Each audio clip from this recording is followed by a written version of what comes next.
आज हम एक कहानी की गहराइयों में उतरेंगे।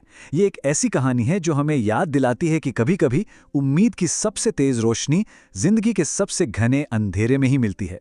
ये एक ऐसे पल की कहानी है जहां एक खामोश हीरो ने अनजाने में ही सब कुछ बदल दिया। चलिए शुरू करते हैं। तो कहानी की शुरुआत होती है एक बहुत ही गहरी अकेली रात से। एक ऐसी रात जहां चारों तरफ सिर्फ निराशा और खामोशी का अंधेरा था। वक्त हो रहा था रात के 2 बजे। ये वो समय होता है जब पूरी दुनिया सो रही होती है और इंसान अपने ख्यालों के साथ बिल्कुल अकेला रह जाता है। बाहर पूरा शहर सुकून की नींद में था, लेकिन एक शख्स था, राहुल, जो जाग रहा था और उसकी आंखों में नींद नहीं, सिर्फ और सिर्फ अकेलापन था। सोचिए, वो अपने अंधेरे कमरे में अकेला बैठा है, हाथ में बस एक फोन है और आंखों से लगातार आंसू बह रहे हैं। वो कमरा ही जैसे उसकी पूरी दुनिया बन गया था। पर कोई इस हालत तक पहुंचता कैसे है? असल में जिंदगी ने धीरे धीरे उससे जैसे सब कुछ छीन लिया था। पढ़ाई में नाकामी, घर वालों से मिलती डांट, वो दोस्त जो कभी जिगरी हुआ करते थे अब दूर हो चुके थे, और इन सबसे बढ़कर खुद के लिए एक ऐसी नफरत जो उसे अंदर ही अंदर खाए जा रही थी। उसके दिमाग में ना हर पल बस एक ही आवाज गूंजती रहती थी, एक ऐसी आवाज जो उसे बार बार याद दिलाती, मैं बेकार हूं, मैं किसी काम का नहीं। और यही सोच उसे एक ऐसे गहरे अंधेरे में खींच रही थी जहां से बाहर निकलने का कोई रास्ता नहीं दिखता। उसे लगने लगा था, मेरे होने का कोई मतलब ही नहीं है। उसकी दुनिया सच में बस उस एक कमरे और इन चंद ख्यालों तक ही सिमट गई थी।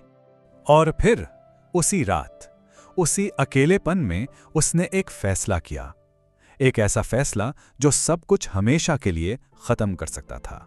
उसने तय कर लिया कि अब बस, अब और नहीं। ये लड़ाई, ये दर्द, ये बोझ, वो इन सबको खत्म कर देगा।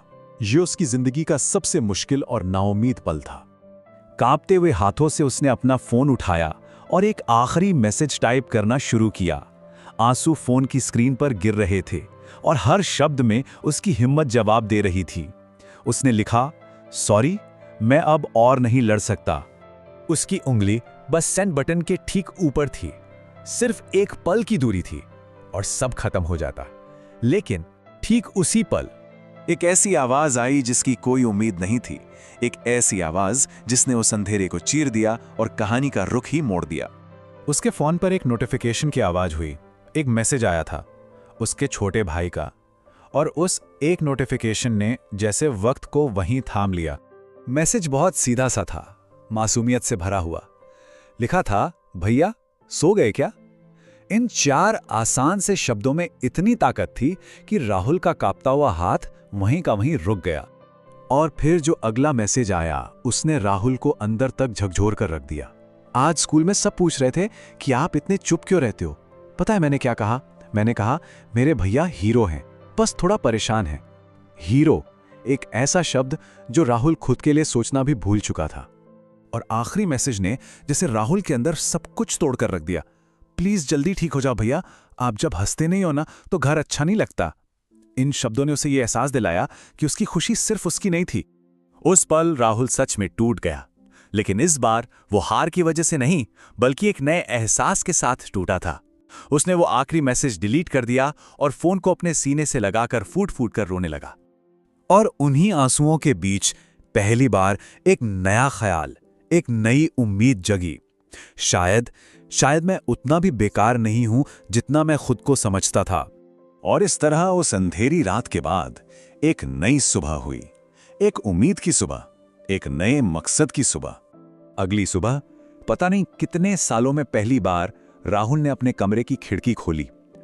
सूरज की रोशनी जब अंदर आई तो वो सिर्फ कमरे को नहीं बल्कि उसके मन के अंधेरे को भी रोशन कर रही थी। देखिए, ये कोई जादू नहीं था। उसकी सारी मुश्किलें एक रात में गायब नहीं हो गई थीं। लेकिन हां, एक बहुत जरूरी चीज बदल गई थी। अब उसने हार मानना छोड़ दिया था। उसने दोबारा लड़ने का फैसला कर लिया था।